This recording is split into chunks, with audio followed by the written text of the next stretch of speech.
முருகனுக்கு இந்த ராசிகளை ரொம்பவே பிடிக்குமாம். இதுல உங்கள் ராசியும் இருந்தால் மறக்காமல் என் அப்பன் முருகன் சேனால் கமெண்டில் ஓம் முருகா போற்றி என்று சொல்லவும். பொதுவாகவே அனைத்து ராசிக்காரர்களையும் முருகனுக்கு மிகவும் பிடிக்கும். முருகப்பெருமான் யார் மீதும் பாரபட்சம் இல்லாமல் தான் அருளை கொடுப்பார். எந்த ராசியாக இருந்தாலும் சரி, மனம் முருகி முருகா என்று கூப்பிட்ட குரலுக்கு ஓடி வந்து நிற்கும் ஒரே கடவுள் என்றால் அது நம் அப்பன் முருகன்தான்.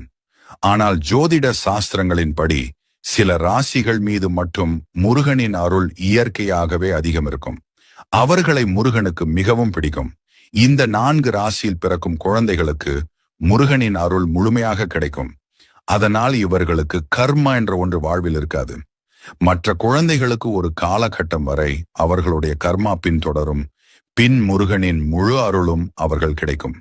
மேஷம், சிம்மம், விருச்சிகம் மற்றும் தனுசு ராசிகளுக்கு முருகனின் அருள் முழுமையாக பிறப்பிலிருந்தே கிடைக்கும்.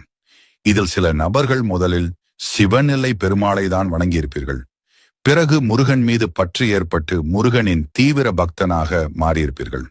ஆமாம் என்றால் கமெண்டில் கூறி சேனலை சப்ஸ்கிரைப் செய்து கொள்ளுங்கள்.